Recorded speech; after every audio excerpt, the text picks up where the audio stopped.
Good morning students. आज हम लोग इस लेक्चर में पढ़ेंगे इंटीग्रेशन का यूज करके एरिया फाइंड करना। इंटीग्रेशन का यूज करके आज हम लोग एरिया फाइंड करना सीखेंगे। इससे पहले मैंने आप लोग को डिफरेंशिएशन का यूज एक बताया था, दो यूज बताए थे, एक तो रेट ऑफ चेंज निकालने का, दूसरा कर्व के टेंजेंट का स्लोप बताने का। वो दो यूज पढ़ा था जिसका हमें आगे फिजिक्स में यूज होगा। उसी तरीके से हमें इंटीग्रेशन का भी यूज होगा, किसके लिए? एरिया फाइंड करने के लिए। ये मैथमेटिक्स में आपको बिल्कुल डिटेल में पढ़ना है। तो थोड़ा रिवाइज कर लेते हैं इंटीग्रेशन का। मैंने क्या बोला था कि ये जो इंटीग्रेशन है ये क्या है?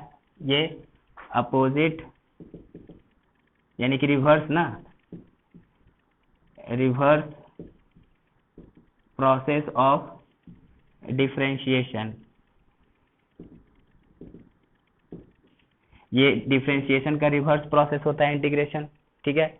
और यहाँ पे मैंने आपको भी ऐसे बताया था कि इफ मान लो कि f dash x is equal to d by d x of f x, अगर एफ एक्स का डिफरेंशिएशन एफ डैश है तो देन हम लोग एफ एक्स कैसा लिखेंगे? F x is equal to integration of f dash x D x.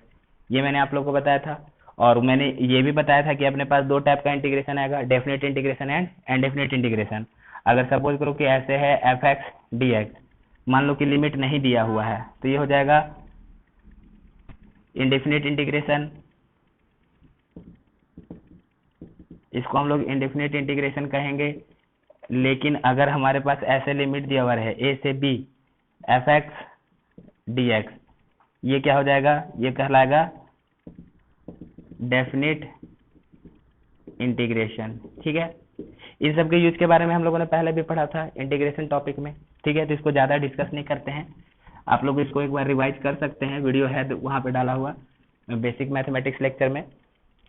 तो integration का यूज हम लोग एरिया निकालने के लिए सीखेंगे आज। जैसे कि सपोज करिए कि अगर हम लोगों ने ग्राफिकल मेथड में अगर हम लोगों ने ऐसे लिख दिया है f x D x integration of f x D x from, suppose करो कि x इक्वल्स टू ए से लेकर के x इक्वल टू बी तक। सपोज करो कि हमने ऐसे कुछ लिखा हुआ है x ये इसको मतलब इस फंक्शन को इंटीग्रेट करना है a से लेकर के b तक। तो इसको हम लोग ऐसे x इक्वल्स टू ए से b ना लिख करके अगर a से b लिखे तो भी मतलब वही है कि इसको इंटीग्रेशन, देखिए इंटीग्रेशन किसके रेस्पेक्ट में है? इंटीग्रेशन है x के रेस्पेक्ट में, तो लिमिट भी कौन सा आएगा? x का ही वैल्यू आएगा। इंटीग्रेशन x के टर्म में चल रहा है तो लिमिट भी किसके टर्म में आएगा? x के टर्म में आएगा। मतलब कि इस फंक्शन को इंटीग्रेट करना है कहाँ से कहाँ तक? a से लेकर के b तक। तो जब इस टाइप में हमारे पास कुछ है तो ये हमें क्या बता देगा? ये हमें बता देगा एरिया। ये क्या बताएगा? ये बताएगा इसका एरिया। मतलब कि it will give the area of curve with x axis from x equal to a to x equal to b। मतलब कुछ ऐसा सपोज करो कि ये fx है, हमने ये क्या किया? y को fx मान लिया है और ये x है। ये जो y एक्सिस है इसको हमने fx का एक्सिस मान लिया और ये x। सपोज कीजिए कि इसका ग्राफ कुछ ऐसा बना। ये मान लो कि x इक्वल टू a है और ये सपोज करो कि x इक्वल टू b है।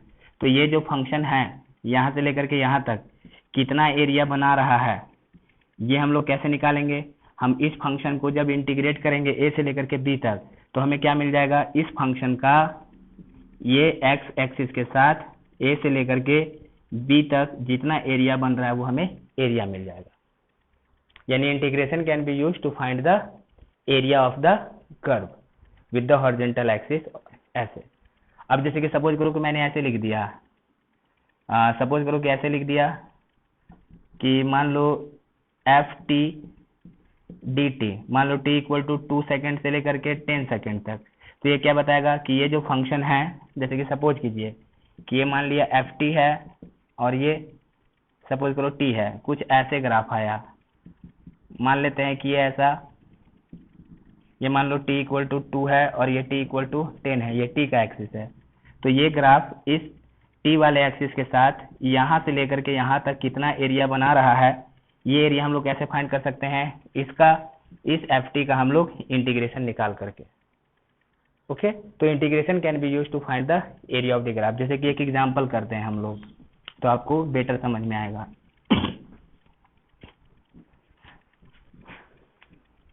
जैसे कि एक छोटा सा एग्जांपल करते हैं पहले। मान लीजिए हमने ले लिया y इक्वल टू सपोज करो कि fx, मान लीजिए हमने ले लिया fx is equal to x, ठीक है। और सपोज करो हम fx को ही दूसरा नाम दे देते हैं y इक्वल टू x। इसका कैसा ग्राफ बनेगा, ये मान लीजिए y एक्सिस और ये x axis. fx equal to x, मान लीजिए हम इसको fx का लेते हैं एक्सिस और इसको x का एक्सिस लेते हैं। तो हमने कोई फंक्शन इस तरीके से डिफाइन किया fx is equal to x, और मैंने आपको पहले ही बोला था कि हम लोग इसको चाहे तो एक y नाम दे सकते हैं, क्योंकि जनरली क्या होता है कि कोऑर्डिनेट सिस्टम में ये हॉरिजॉन्टल है, ये वर्टिकल है, ये x लेते हैं, ये y लेते हैं, है ना। तो हम लोग इसको और भी दूसरा नाम जैसे कि देखिए हमने क्या किया, यहाँ पे इस वर्टिकल एक्सिस को हम लोग fx से डिनोट कर रहे हैं और मान लीजिए कि इसको x से डिनोट कर रहे हैं। तो ऐसा करते हैं, इस fx का एक दूसरा नाम दे देते हैं y। होता है ना कि एक ही चीज का और भी अलग अलग नाम है। तो सपोज करो कि हमने इस fx को y दे दिया और ऐसे x। तो अब मान लीजिए कि हमारे पास fx is equal to x है, यानी कि that is y equal to x है। तो इसका ग्राफ कैसा बनेगा, स्ट्रेट लाइन बनेगा। आप लोगों ने पढ़ा है कि y इक्वल टू mx क्या होता है, स्ट्रेट लाइन पासिंग थ्रू क्या, पासिंग थ्रू ओरिजिन, यही ना। और m क्या होता है, m होता है इसमें स्लोप, m क्या होता है, स्लोप होता है, ठीक। तो यहाँ पे हम y equal to x graph निकालेंगे तो कैसा बनेगा, ये ऐसे स्ट्रेट लाइन बनेगा, ये y इक्वल टू एक्स बन गया, है ना। और fx ही ऐसा है।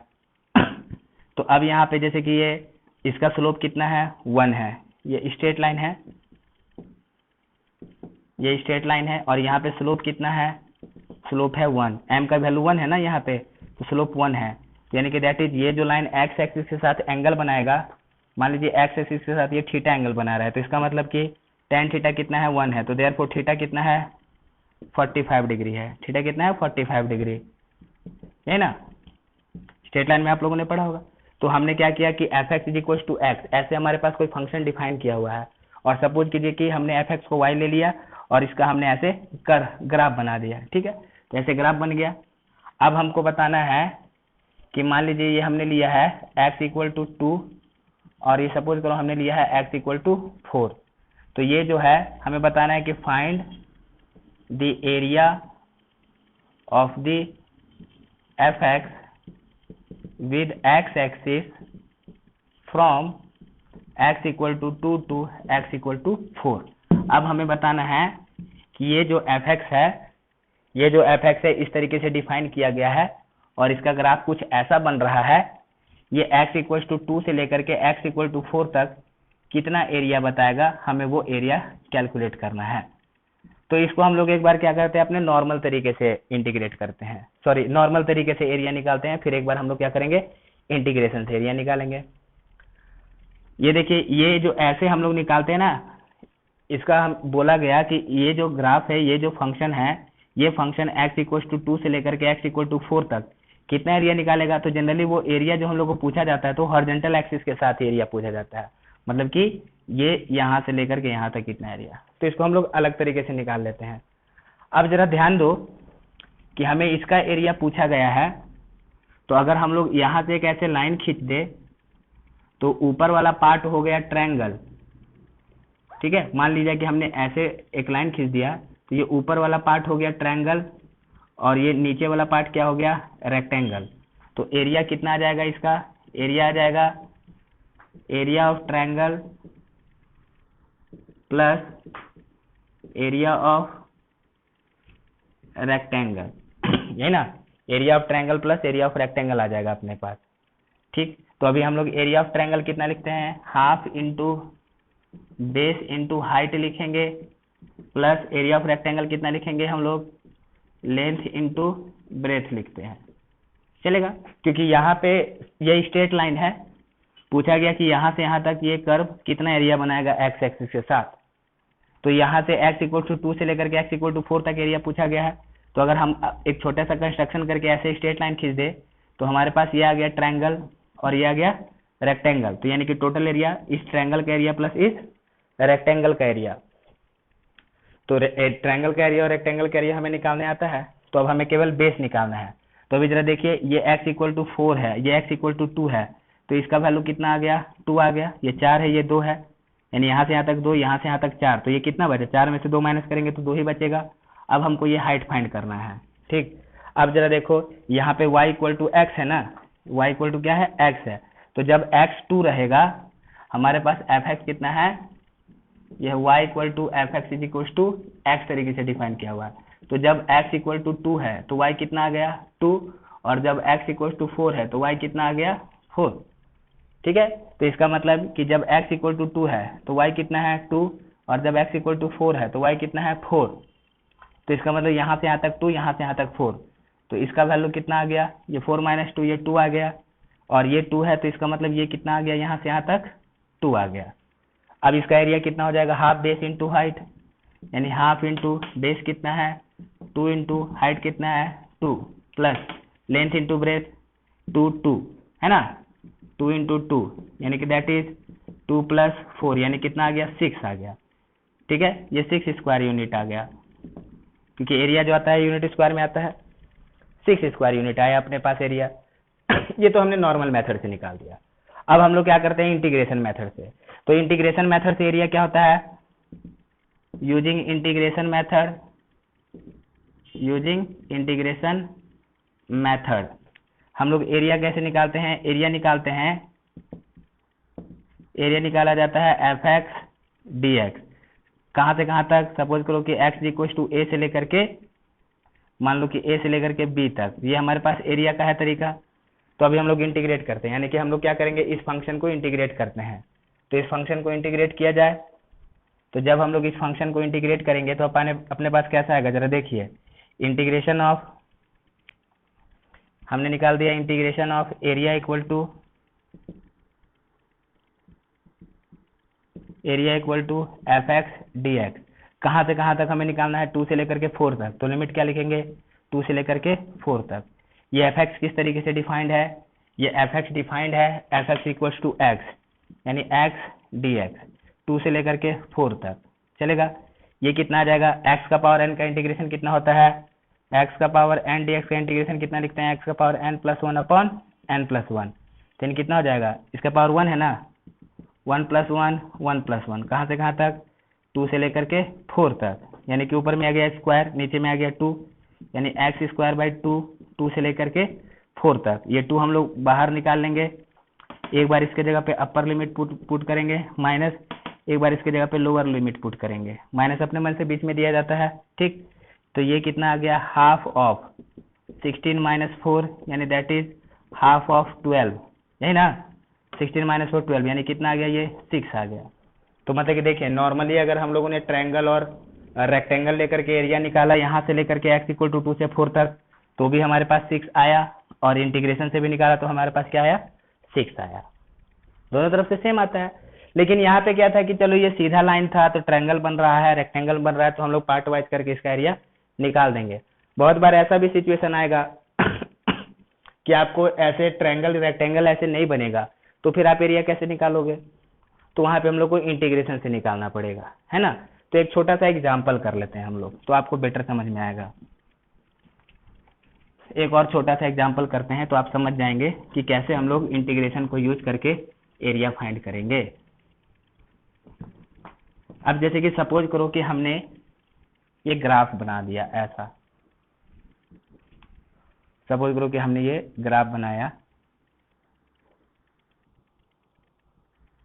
सपोज करो ये है एफ एक्स, मान लो हम ले लेते हैं y equal to f x,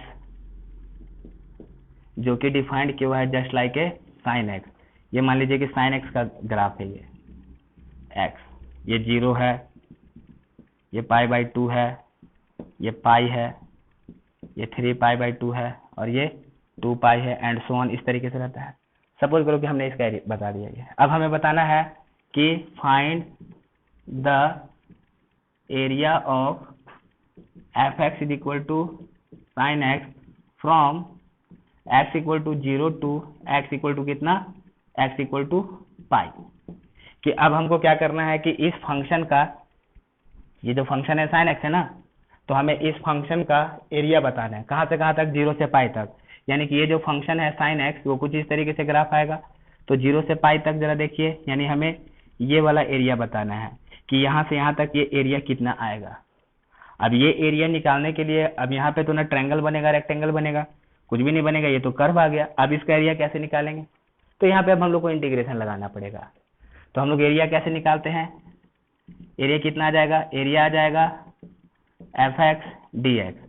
कहाँ से कहाँ तक पूछा गया है, 0 से लेकर के कहाँ तक, पाई तक, यानी this is sine x D x, 0 से लेकर के पाई तक। यानी कितना आ जाएगा, साइन एक्स का इंटीग्रेशन कितना होता है, साइन एक्स का इंटीग्रेशन माइनस कॉस एक्स है ना, साइन एक्स का डिफरेंशिएशन कॉस एक्स होता है, तो कॉस एक्स का integration sine x, sine x का डिफरेंशिएशन कॉस एक्स। देखिए D by d x of sine x, ये क्या होता है, कॉस एक्स। तो कॉस एक्स का इंटीग्रेशन हम लोगों ने क्या लिखा था, साइन एक्स लिखा था।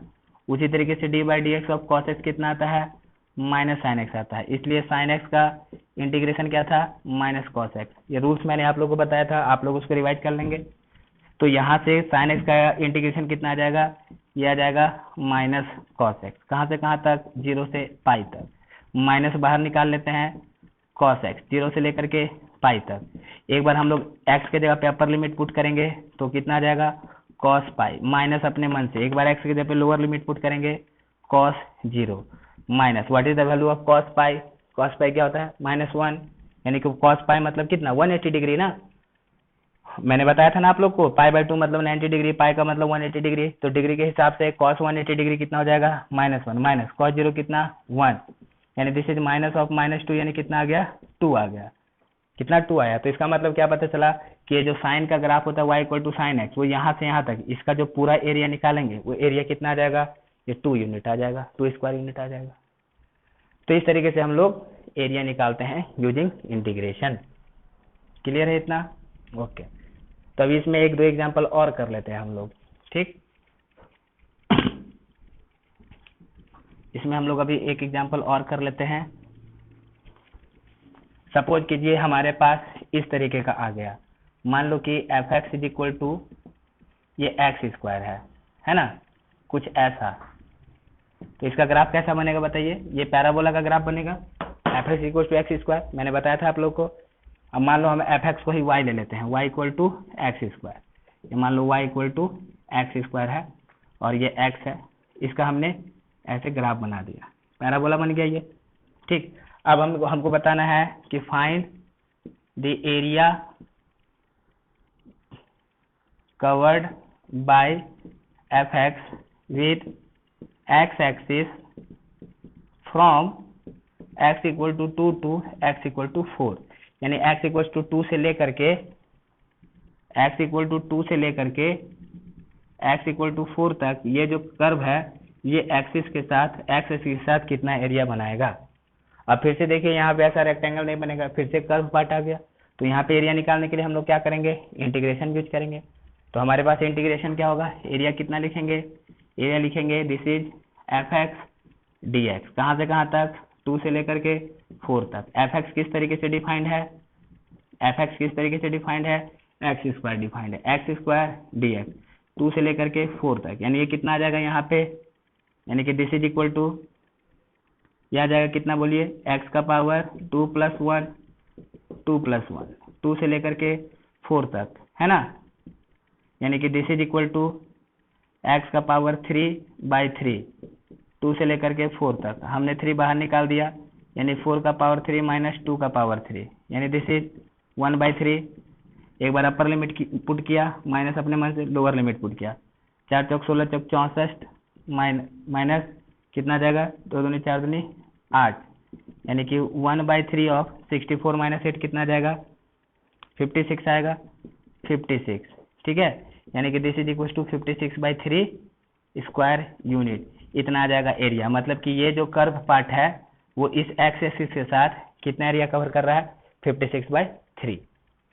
तो यानी इस तरीके से हम लोग किसी भी टाइप का रहे अपने पास कर्व, अगर हमारे पास उसका इक्वेशन दिया हुआ है कि वो कर्व जो है वो किस तरीके से इक्वेशन दिया हुआ है, तो उसका हम लोग एरिया निकाल सकते हैं।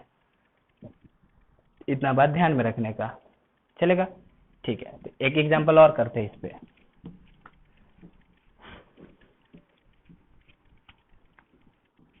सपोज कीजिए कि कुछ इस तरीके से एग्जांपल दिया हुआ है। मान लीजिए कि मैंने लिख दिया ऐसे, सपोज कीजिए कि ऐसा है, सपोज दैट कि मान लिया f x is equal to suppose that x cube, ठीक है, f x is equal to x cube. तो इसका जो ग्राफ बनता है ये कुछ ऐसा ग्राफ बनता है, कुछ ऐसा ग्राफ बनेगा, ठीक। ये मान लीजिए y ले लेते हैं इसी को, y equal to x cube, ठीक है। और मान लो हमें बताना है, इसका एरिया बताना है, area from x equal to 1 to x equal to 2, ठीक है। मान लीजिए ये कितना है, f x is equal to x cube है। ये सपोज कीजिए x इक्वल टू 1 है और ये x इक्वल टू 2 है। तो ये इसके साथ कितना एरिया बताना है, हमें बताना है। तो फिर से यहाँ पे कर्व पार्ट आ गया। ऐसे कर्व नहीं आएगा, सपोज करो कि सीधा सीधा लाइन आ रहा है। अगर सपोज करो कि हम ऐसे ग्राफ ड्रॉ कर रहे हैं और हर जगह पे सीधा सीधा लाइन आ रहा है, तो सीधा सीधा लाइन आ रहा है तब तो डायरेक्ट हम लोग ट्रायंगल रेक्टेंगल के हिसाब से एरिया निकाल सकते हैं। कर्व पार्ट आ गया तो वहाँ पे तो इंटीग्रेशन के अलावा निकलेगा नहीं, तो हमें इसका एरिया निकालना है। तो कैसे निकालेंगे area, this is equal to f x D x, कहाँ से कहाँ तक, x इक्वल टू 1 से लेकर के x इक्वल टू 2 तक। एफ एक्स किस तरह से डिफाइंड है, ये डिफाइंड है एक्स क्यू, है ना, ये डिफाइंड है एक्स क्यू 1 से लेकर के 2 तक। तो कितना आ जाएगा, ये इसका वैल्यू आ जाएगा x का पावर 3 प्लस 1 अपॉन कितना 3 प्लस 1, 1 से लेकर के 2 तक, यानी x का पावर 4/4 1 से 2, यानी कितना आ गया 1/4, 2 का पावर 4 माइनस 1 का पावर 4। एक बार upper limit minus lower limit, यानी 1/4, ये कितना आ जाएगा 2 का पावर 4 16 माइनस 1, यानी कितना आ गया 15/4। यानी कि यहाँ से यहाँ तक जो एरिया बना, ये कितना एरिया बना 15/4 स्क्वायर यूनिट का एरिया बन गया। तो हम लोग इस तरीके से ध्यान में रखेंगे कि ये जो इंटीग्रेशन है, इंटीग्रेशन हमें क्या बताता है, एरिया ऑफ द कर्व बताता है। ओके,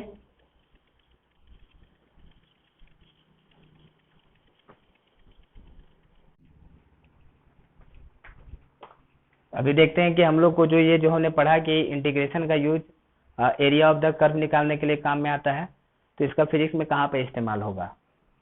अभी जैसे कि आप लोगों ने पढ़ा था, मैंने कल बताया था आप लोग को, एक्सेलरेशन इक्वल टू कितना dv/dt and velocity equal to कितना ds/dt। तो यहाँ से हमने क्या पढ़ा था कि ये dv/dt क्या है, एक्सेलरेशन dv/dt यानी rate of change of velocity होता है। और साथ ही साथ ये dv/dt क्या बताएगा कि वेलोसिटी वर्सेस टाइम ग्राफ में जो टेंजेंट आएगा उसका स्लोप भी यही होगा। यानी कि यहाँ से dv/dt को, एक तो dv/dt हो गया तुम्हारा rate of change of velocity with respect to time, that is acceleration. और साथ ही साथ ग्राफिकल व्यू में dv/dt क्या होगा, dv/dt हो जाएगा ये स्लोप ऑफ द टेंजेंट, है ना, एट सम पॉइंट। तो यानी कि यहाँ से क्या पता चल रहा है, यहाँ से हमें पता चल रहा है कि in VT graph, in V versus T graph, in v versus t graph, slope of tangent at some point is क्या equal to acceleration at that point, acceleration at that point। मतलब कि अगर हमारे पास ऐसे वेलोसिटी टाइम ग्राफ है कि ये हमारे पास v है, ये t है, ये हमने सपोज कीजिए कैसे वेलोसिटी टाइम ग्राफ निकाला। तो मान लीजिए हमारे पास ये कोई पॉइंट है, हम यहाँ पे ऐसे टेंजेंट खींचेंगे, सपोज दैट मान लो ये टेंजेंट थीटा एंगल बनाया, तो इस पॉइंट पे जो टेंजेंट खींचा वो थीटा एंगल बनाया, तो इसका स्लोप क्या होगा, ये स्लोप होगा tan थीटा। इस टेंजेंट का स्लोप कितना लिखेंगे, tan थीटा लिखेंगे, and that will be equal to dv/dt इस पॉइंट पे, और वही क्या होगा एक्सेलरेशन होगा। मतलब कि किसी भी पॉइंट पे जो टेंजेंट का स्लोप आएगा वीटी ग्राफ में वो एक्सेलरेशन के बराबर होगा। कल डिस्कस भी किया था, इसे लास्ट सेक्शन में डिस्कस भी किया था। उसी तरीके से ds/dt वेलोसिटी क्या होता है, rate of change of displacement with respect to time. और साथ ही साथ ग्राफिकल व्यू में ds/dt हम लोग क्या बोल सकते हैं, स्लोप ऑफ टेंजेंट, है ना, ds/dt क्या होगा slope of tangent of st graph. तो तो यानी कि यहाँ से क्या पता चल रहा है कि जो स्लोप ऑफ टेंजेंट आएगा एस टी ग्राफ में that will be equal to कितना, वेलोसिटी। ये तो हमने लास्ट टाइम पे पढ़ लिया था। अभी यहाँ पे एक चीज और देखेंगे कि हमने लिख दिया acceleration is equal to d by D t of velocity, तो यानी कि देयरफॉर वेलोसिटी कितना आ जाएगा, velocity is equal to acceleration, यानी कि जो एक्सेलरेशन है वो वेलोसिटी का डिफरेंशिएशन है, तो वेलोसिटी कितना आएगा, ये एक्सेलरेशन का इंटीग्रेशन आएगा। ये मैंने आप लोगों को बताया भी था। उसी तरीके से वेलोसिटी क्या है, d s by D t, rate of change of displacement with respect to time, तो यानी कि देयरफॉर यहाँ से जो वेलोसिटी है वो डिस्प्लेसमेंट का डेरिवेटिव है, तो डिस्प्लेसमेंट कितना आएगा, वेलोसिटी का इंटीग्रेशन। तो अब वेलोसिटी जो आया एक्सेलरेशन का इंटीग्रेशन आया, और जो डिस्प्लेसमेंट आया वो वेलोसिटी का इंटीग्रेशन आया। ठीक, तो अब एक चीज जरा देखिए, ये चीज क्या बताएगा फिर, ये अभी हम लोगों ने क्या पढ़ा था कि एफ एक्स डी एक्स, ये क्या बताता है, एरिया बताता है ना। तो इसका मतलब क्या पता चल रहा है कि area under acceleration time graph gives velocity, यानी यहां से हमें क्या पता चला कि एरिया अंडर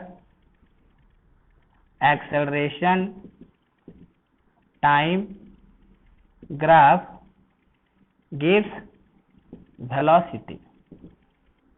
मतलब कि एक्सेलरेशन टाइम ग्राफ का एरिया हमें क्या बताता है, वेलोसिटी बताता है। उसी तरीके से ये क्या आ रहा है, वीडीटी, ये आ रहा है area under velocity time graph आ रहा है ना, velocity time graph. F x D X क्या होता है, area under function F X यानी कि Y D X. F x D X area बताता है, area under F X and X axis. उसी तरीके से वी डी टी क्या बताएगा, area under V and velocity and time graph. तो ये area under velocity and time graph बता रहा है, यही क्या कह रहा है, यही बताता है गिव्स, और ये क्या दे रहा है, ये दे रहा है डिस्प्लेसमेंट के बराबर। मतलब कि हमें क्या पता चला कि अगर हमें एक्सेलरेशन और टाइम का ग्राफ दिया हुआ है, तो एक्सेलरेशन और टाइम का ग्राफ दिया हुआ है तो उसका जो एरिया आएगा वो वेलोसिटी बताएगा, और अगर हमारे पास वेलोसिटी और टाइम का ग्राफ दिया हुआ है तो उसका जो एरिया आएगा वो हमें क्या बताएगा, डिस्प्लेसमेंट बताएगा, टोटल डिस्प्लेसमेंट बताएगा। तो इस चीज को ध्यान में रखना आपको कि area under acceleration time graph gives velocity and area under velocity time graph gives displacement. ये हमारे पास एक इंपॉर्टेंट बात है। तो एक एग्जांपल कर लेते हैं हम लोग। सपोज करो कि हम लोग एक एग्जांपल कर लेते हैं, gives change in displacement. Sorry, यहाँ पे एक पॉइंट यहाँ पे करना पड़ेगा कि area under acceleration time graph gives velocity. असल में वेलोसिटी नहीं बताना है, ये हमें बताना है क्या, चेंज इन वेलोसिटी, और ये बताएगा गिव्स चेंज इन डिस्प्लेसमेंट। ये क्या बताएगा, चेंज इन डिस्प्लेसमेंट। देखिए इसको हम लोग असल में कैसे लिखते हैं, ये मैंने बताया था, A equal to D V by D T, तो therefore D V equal to कितना, ए डी टी, तो integration of D V equal to integration of A D T. तो ये integration of D V final minus initial, ये integration of acceleration with respect to time. तो यहाँ से हम लोग इसी को सपोज करो कि डी वी हो गया ना, ये मान लो कि वी वन है और ये वी टू है, तो इसका वैल्यू कितना आ जाएगा, v two minus v one equal to A D t. ठीक है, सपोज करो टी वन से लेकर के टी टू तक। ये देखिए, इसको एक बार फिर से डिस्कस करते हैं कि मैंने आप लोग को बताया भी था A is equal to D V by D T, तो therefore D V equal to कितना, ए डी टी। दोनों तरफ इंटीग्रेशन लिखेंगे, D V is equal to A D T. अब मान लो ये टी वन है और ये टी टू है, सपोज करो टी वन पे वेलोसिटी वी वन है और टी टू पे वेलोसिटी वी टू है, तो इसको हम लोग कैसे लिखेंगे बताइए, ये आ जाएगा डी वी का इंटीग्रेशन आ जाएगा वी वन से वी टू। ठीक है, ये टी वन से t two A D T, तो इसको हम लोग कितना लिखेंगे, v two minus v one, v two minus v one equal to कितना, टी वन से t two A D T. तो मतलब क्या पता चल रहा है कि area under acceleration time graph between two, यानी एक्सेलरेशन और टाइम के बीच का ग्राफ, दो टाइम के बीच में, वो क्या बताएगा, चेंज इन वेलोसिटी बताएगा। तो वही अपने पास है कि area under acceleration time graph gives change in velocity, and similarly area under velocity time graph gives change in displacement. इसको भी हम लोग ऐसे ही लिखेंगे कि ds इज इक्वल टू कितना, ds is equal to v D T, दोनों तरफ इंटीग्रेशन किया, ds is equal to v D t. ठीक है, मान लो कि सपोज करो कि ये T1 पे S1 है, ये T2 पे S2 है, तो इसका कितना आ जाएगा इंटीग्रेशन S1 से S2, this is equal to v D t T1 से T2। ये कितना आएगा S2 minus S1, this is equal to v D t T1 से T2। मतलब कि area under velocity time graph gives क्या चेंज इन डिस्प्लेसमेंट। इतना ध्यान में रखना है आपको। इसको यूज कैसे करते हैं जरा हम लोग समझ लेते हैं।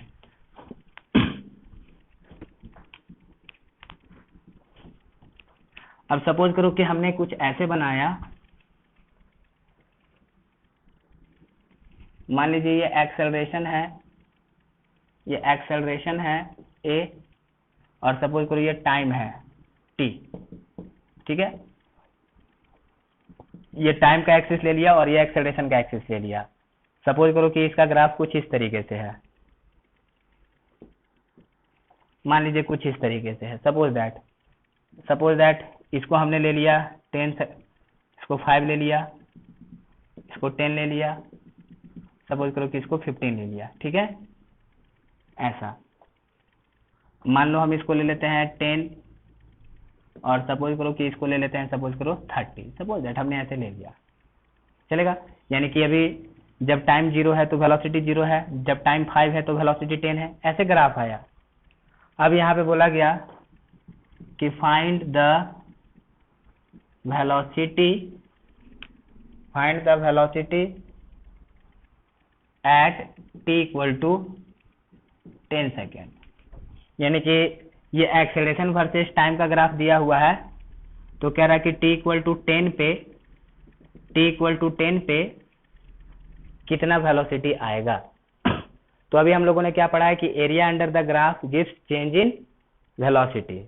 ठीक है, और मान लो इसका बोल दिया गया कि सपोज करो कि ऐसा बोल दिया कि इनिशियल वेलोसिटी क्या है, मान लो कि गिवन है इनिशियल वेलोसिटी इक्वल टू 0, यानी कि that is at t equal to 0 velocity दे रखा है 0। तो 10 सेकंड पे कितना वेलोसिटी आएगा, ये AT के ग्राफ से बताना है। तो area under AT graph gives change in velocity. तो 10 पे पूछा है ना, तो हम 10 तक एरिया निकाल लेते हैं।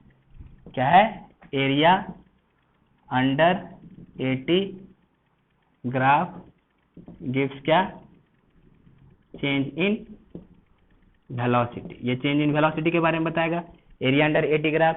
ठीक है, तो हम ऐसा करते हैं कि 10 पे पूछा है कि t इक्वल टू 10 पे कितना आ जाएगा वेलोसिटी, तो हम लोग एरिया निकाल लेते हैं। कहाँ से कहाँ तक, 0 से लेकर के 10 तक।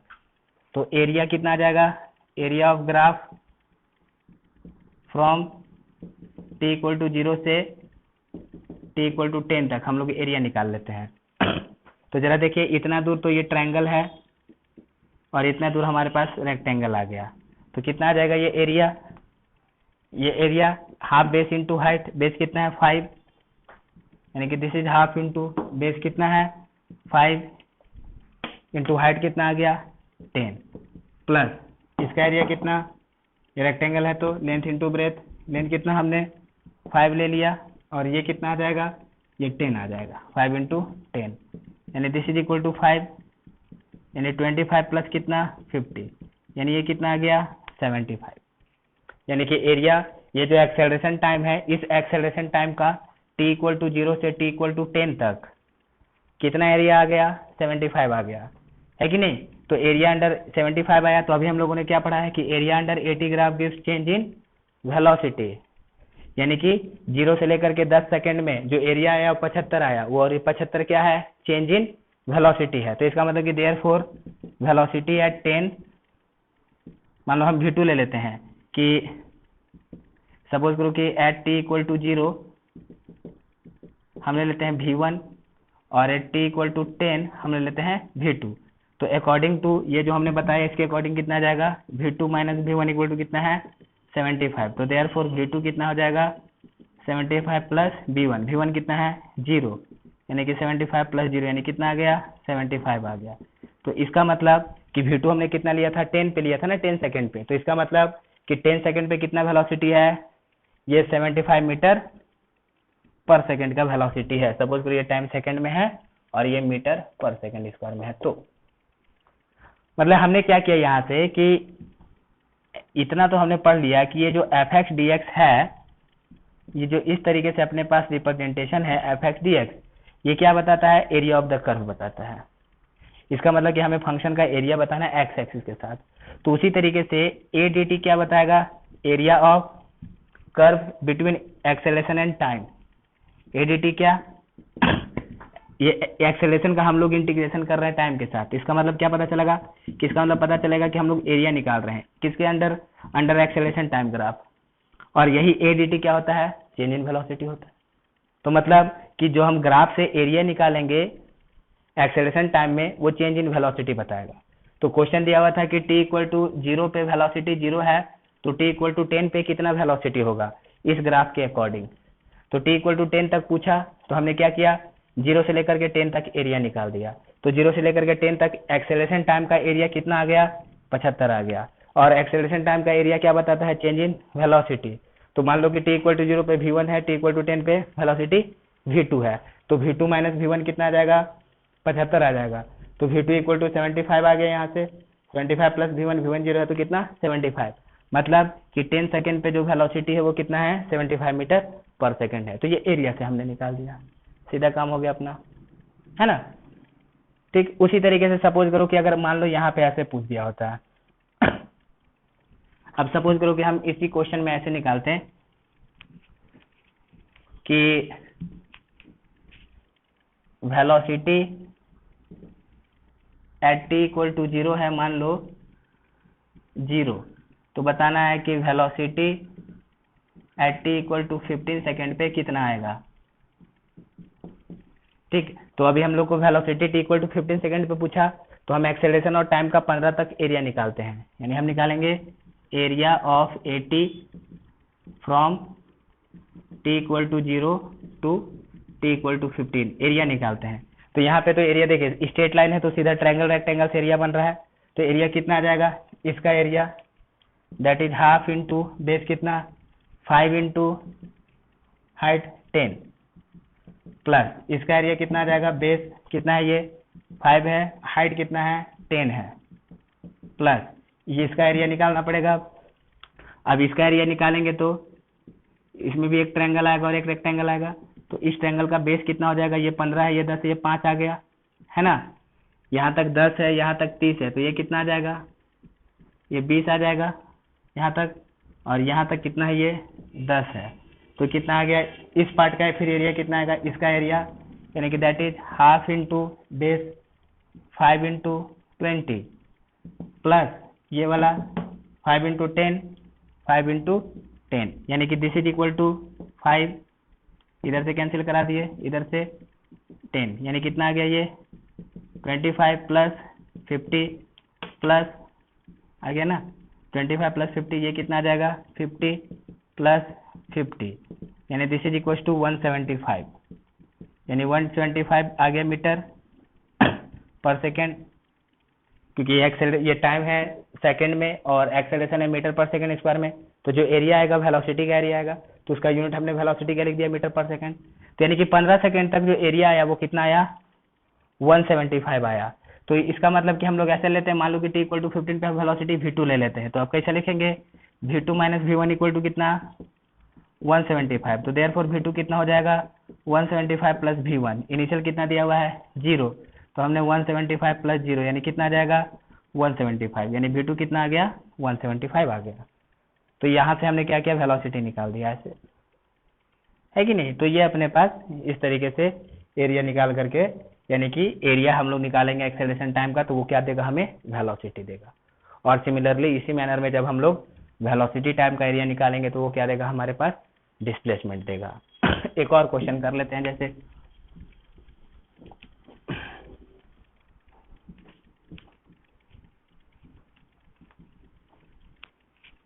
सपोज कीजिए ऐसा दिया हुआ है,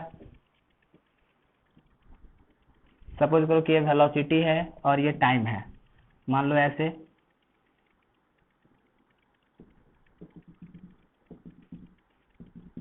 सपोज करो ये 10 है, ये 15 है और ये 20 है। सपोज करो ये 10 है, मान लीजिए वेलोसिटी मीटर पर सेकंड में दिया हुआ है, टाइम सेकंड में दिया हुआ है, ठीक।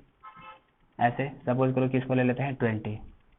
कह रहा है कि एट t इक्वल टू 0 जो डिस्प्लेसमेंट है, डिस्प्लेसमेंट दिया हुआ है सपोज करो कि 0, तो बताना है कि find displacement at t equal to, suppose करो t इक्वल टू 15 सेकेंड, हमें 50 सेकेंड पे निकालना है। तो t इक्वल टू 0 पे हमें डिस्प्लेसमेंट 0 दिया हुआ है और हमें डिस्प्लेसमेंट निकालना है t इक्वल टू 15 सेकेंड पे। तो हम लोगों ने क्या पढ़ा है कि area under velocity time graph gives change in displacement. तो हम ऐसा करते हैं, इसका एरिया निकालते हैं, एरिया ऑफ कर्व निकालते हैं फ्रॉम t इक्वल टू 0 से t इक्वल टू 15 तक। कितना जाएगा ये एरिया, ये वाला एरिया, ये 10 है, ये 10 है, यानी कि 10 इंटू 10 प्लस ये वाला एरिया। जब ये एरिया निकालेंगे तो इतना ट्रायंगल, इतना रेक्टेंगल, तो इस ट्रायंगल में इसका वैल्यू कितना है, ये 5 है, और ये हाइट कितना हो गया, देखिए यहाँ तक 10, यहाँ तक 20, तो ये कितना बचेगा, 10 बचेगा, यानी this is half into 5 into 10 plus ये वाला एरिया पूरा, ये पूरा एरिया आएगा ना। तो इस पार्ट को हमने दो पार्ट में कर दिया, ट्रायंगल और रेक्टेंगल। अब इसका एरिया कितना, ये 5 है और ये 10 है, 5 इंटू 10, यानी this is equal to 100 plus 25 plus 50, यानी दिस इज इक्वल टू कितना आ गया, 175। यानी area from t equal to 0 to t equal to 15 is 175, यानी कि देयरफॉर डिस्प्लेसमेंट एट 10 सेकेंड, मान लो हम इसको ले लेते हैं h2, displacement eight 15 minus displacement eight 0, ये कितना आना चाहिए, 175 आना चाहिए, है ना। तो देयरफॉर डिस्प्लेसमेंट एट 15 कितना आ जाएगा, 175 प्लस s1, यानी दैट इज 175 प्लस 0, यानी कि s2 इक्वल टू कितना, 175। मतलब कि जब t इक्वल टू 0 पे डिस्प्लेसमेंट 0 है और किसी भी टाइम पे हमको डिस्प्लेसमेंट पूछा 15 पे, तो कितना आ जाएगा डिस्प्लेसमेंट, 175 आ गया। मतलब कि शुरुआती में अगर 0 है ना वैल्यू, कि जैसे सपोज करो ग्राफ 0 से स्टार्ट हुआ, 0 से स्टार्ट हुआ और वहाँ पे इनिशियल वैल्यू भी जो पूछा गया वो 0 है, तो सिंपली जो एरिया आएगा वही क्या हो जाएगा, उसका फाइनल वैल्यू हो जाएगा। तो यानी कि इसका जो हमने एरिया निकाला ये कितना आ गया, 175, यानी t इक्वल टू 0 से लेकर के t इक्वल टू 15 तक जो एरिया आया वो 175 आया, और एरिया क्या बताएगा, चेंज इन डिस्प्लेसमेंट, यानी कि t इक्वल टू 15 से लेकर के t इक्वल टू 0 और t इक्वल टू 15 में जो डिस्प्लेसमेंट का डिफरेंस है वो कितना है, 175 है। तो देयरफॉर हमने क्या निकाल दिया, t इक्वल टू 15 पे डिस्प्लेसमेंट निकाल दिया। तो इसी तरीके से हम लोग और भी अलग अलग तरह का ग्राफ लेकर के उसका एरिया निकाल करके बाकी चीजें डिस्प्लेसमेंट, वेलोसिटी वगैरह हम लोग बता सकते हैं। तो इससे रिलेटेड क्वेश्चन और हम लोग करेंगे नेक्स्ट लेक्चर में। फिलहाल आप लोग इतना नोट्स बना लेंगे और उसको अच्छे से पढ़ेंगे। ओके।